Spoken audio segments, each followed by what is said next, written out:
En esta hora muy importante, muy especial, queremos continuar hablando sobre las relaciones humanas desde el contexto de conocerse a sí mismo y también pueden conocer a los demás.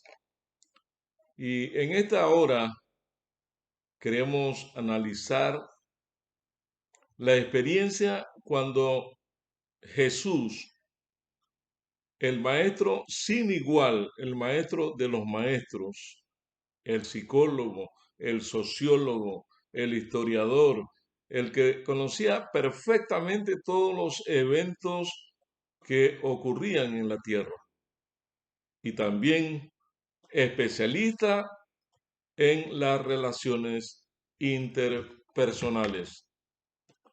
Así que Natanael, en su experiencia, tuvo un encuentro con el Maestro, con Jesús. Así que, aunque el tema tiene que ver con la experiencia de Natanael, en el fondo, lo que queremos hablar es del conocimiento que Jesús tenía de la naturaleza humana.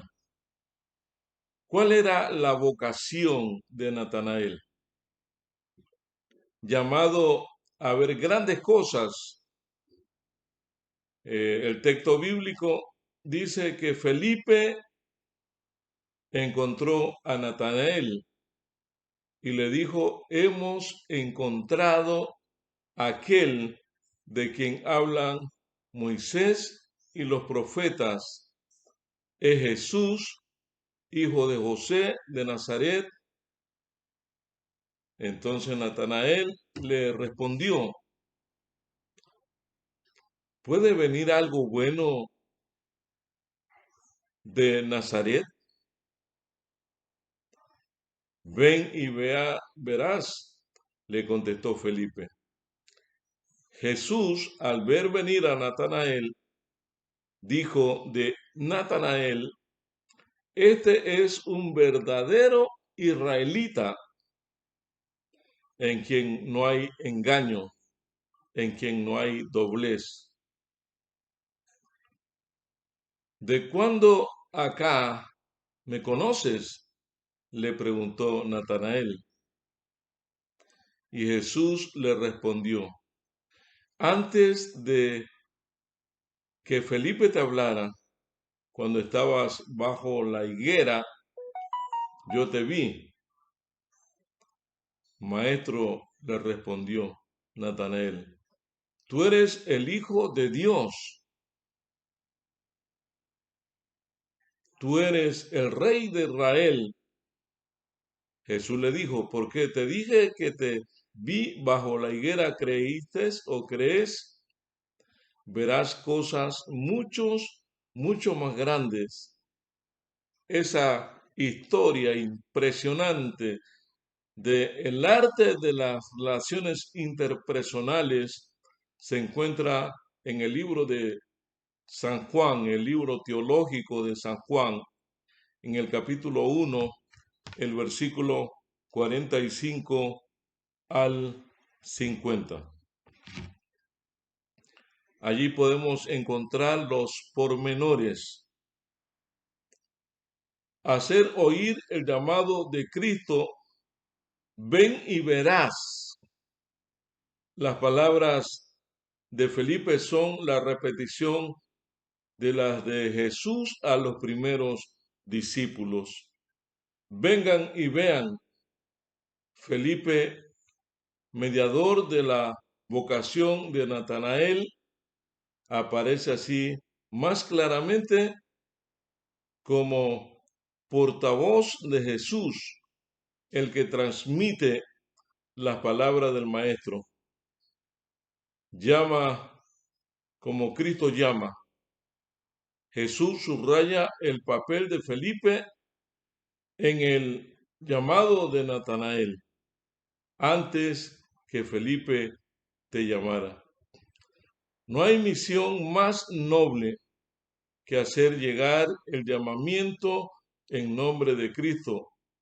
Felipe interviene en la vocación de Natanael como Andrés en la de Simón, contribuyendo por su conversión personal al florecimiento de una vocación asociada al acto soberano del poder y amor divino por el que el Maestro llamó a un joven a entregarse totalmente a él.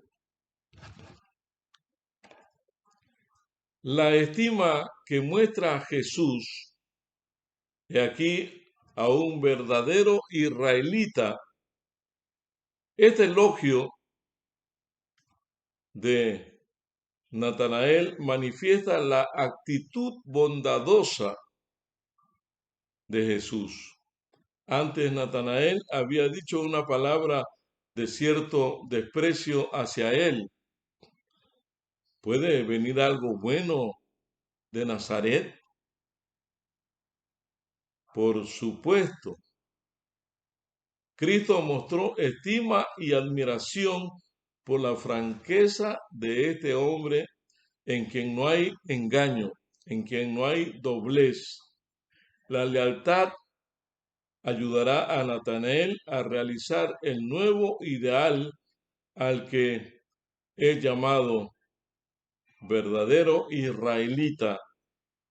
Será verdadero apóstol de Cristo Jesús. Por consiguiente, hermanos, la estima está en la raíz de la vocación. Cuando Jesús llama a alguien, es que lo juzga capaz de corresponder, detectar las cualidades que harán posible una vida generosa en su servicio. Así, la vocación es prueba del aprecio especial del maestro para quien es invitado, constituye un verdadero elogio. Conocimiento perfecto que precede al llamamiento. ¿De cuándo acá me conoces?, le dijo Natanael, sorprendido de verse definido por el rasgo dominante de su carácter. Jesús contesta probablemente que este conocimiento es mucho más complejo de lo que se imagina.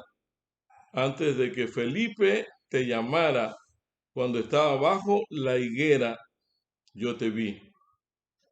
El maestro describe el estado de Natanael antes de ser llamado. Solo se trata de un detalle.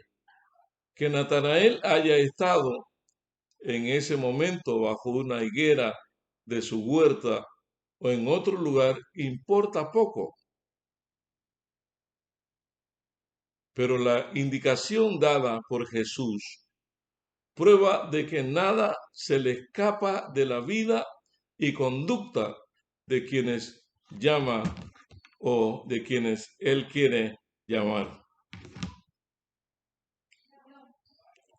El maestro conoce toda la vida de Natanael.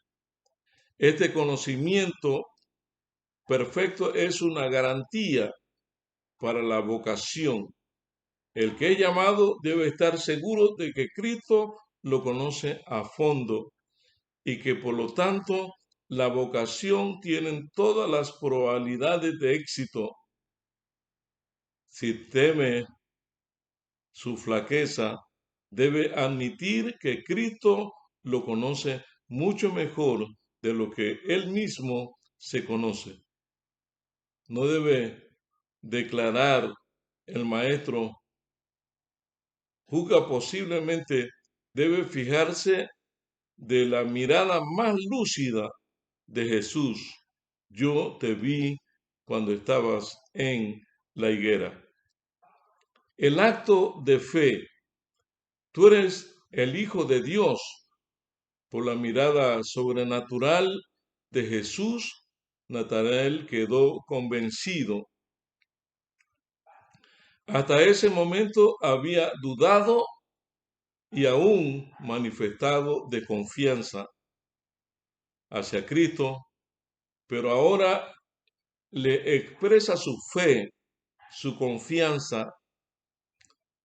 Este acto de fe era necesario para que pudiese seguir con amor al Maestro. Para corresponder a la vocación hace falta tener fe viva en Cristo, tenerlo presente como hijo de Dios. La vocación exige una entrega absoluta que solo Dios puede reclamar. Solo corresponde quien cree en Dios que lo llama. La promesa de ver grandes cosas que Cristo le hace a Natanael, verás cosas mucho más grandes. Natanael estará asociado a la vida pública del Salvador, lleno de numerosos milagros y de la revelación de Dios y del amor de Dios.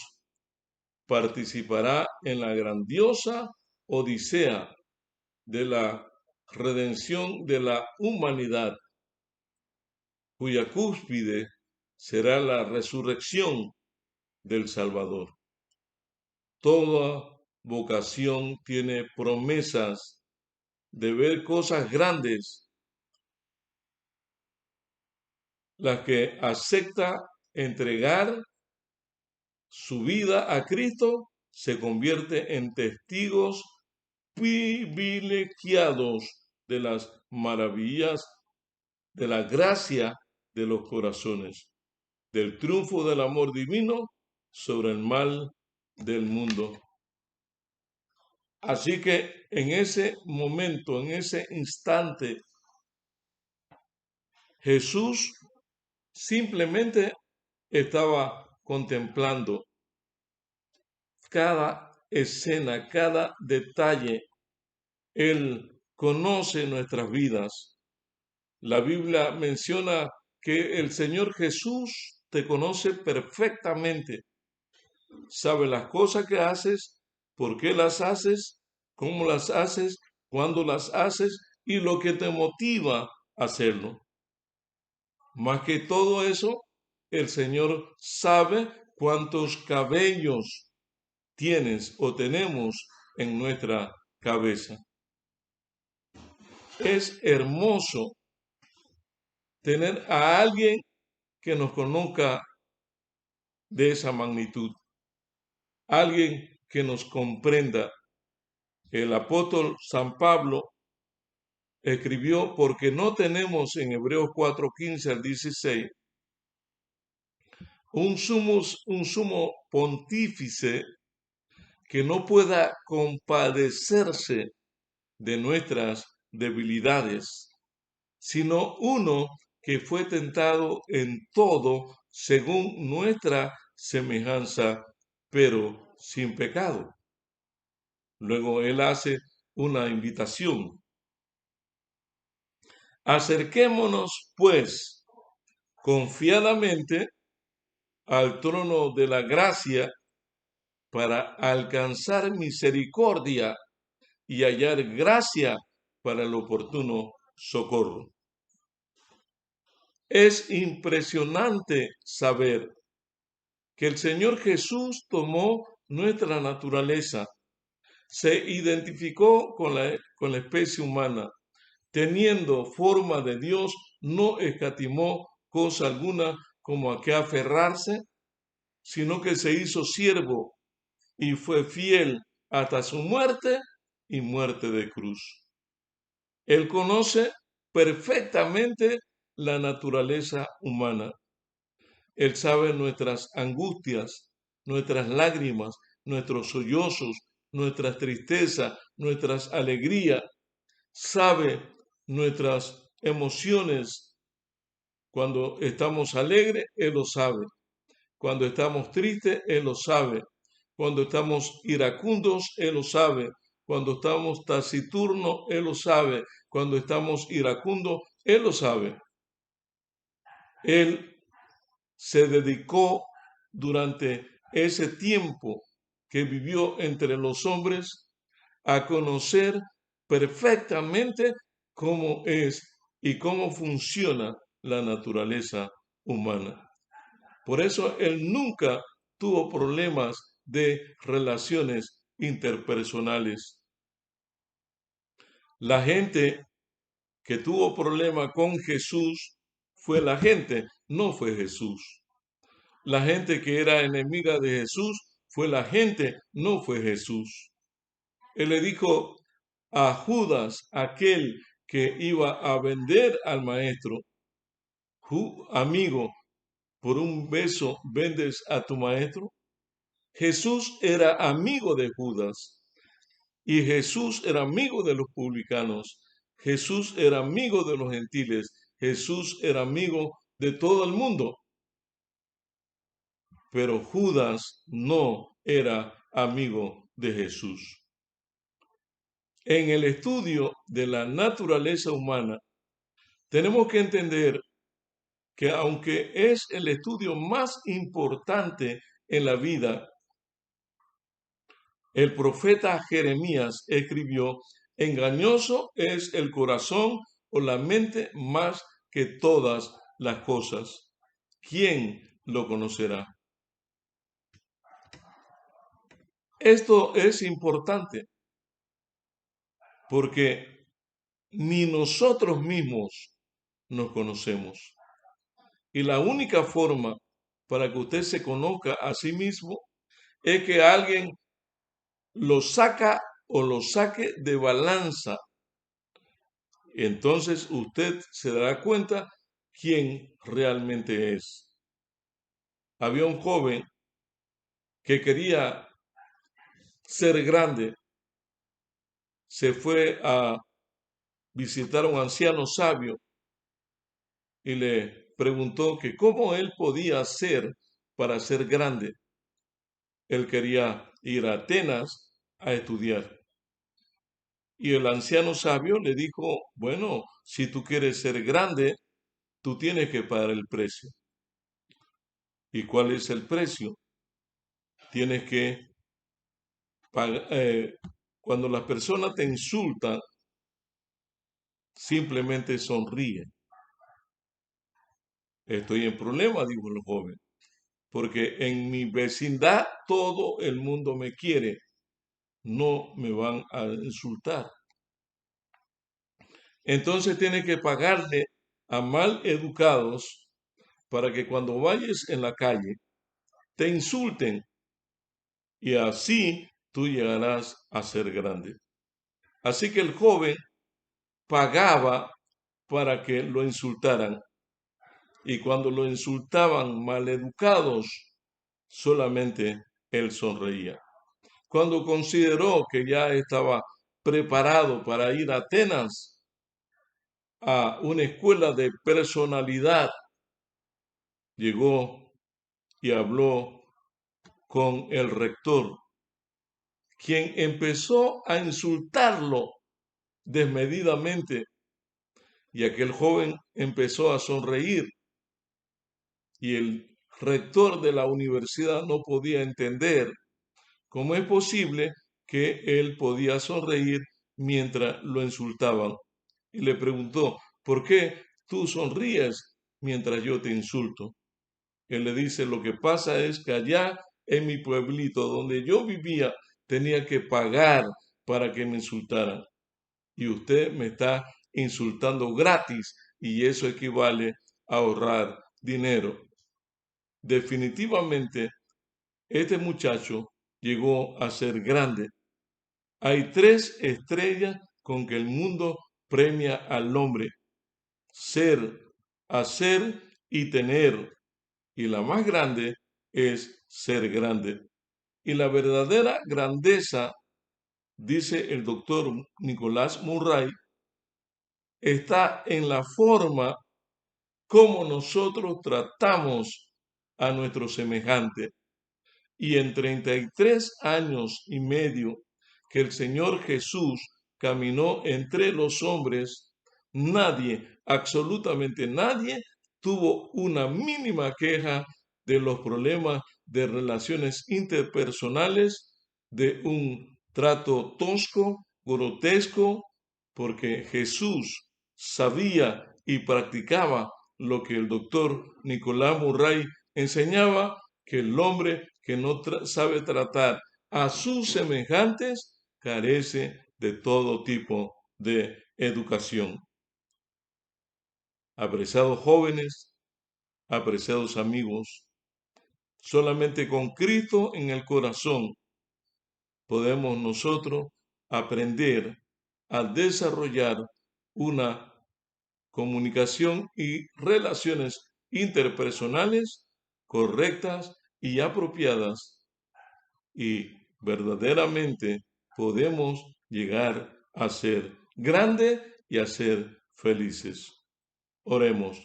Señor y Dios, gracias te damos por este momento de reflexión sobre Natanael, sobre Jesús, sobre el conocimiento exhaustivo que él tenía de la naturaleza humana. Y queremos, Señor, aprender de ti. Tú mirabas a la gente, te involucrabas con ellos, satisfacías su necesidad y luego le decía, sígueme. Queremos, Señor, aprender a ser manso y humilde de corazón, así como fue el maestro de los maestros, quien dijo, aprended de mí, y que los compañeros, los subalternos, las personas que están a nuestro alrededor puedan aprender de mí, puedan aprender de nosotros, porque nosotros hemos aprendido de Cristo Jesús. Te damos gracias por tu amor y por tu misericordia, en el nombre de Cristo Jesús. Amén y amén.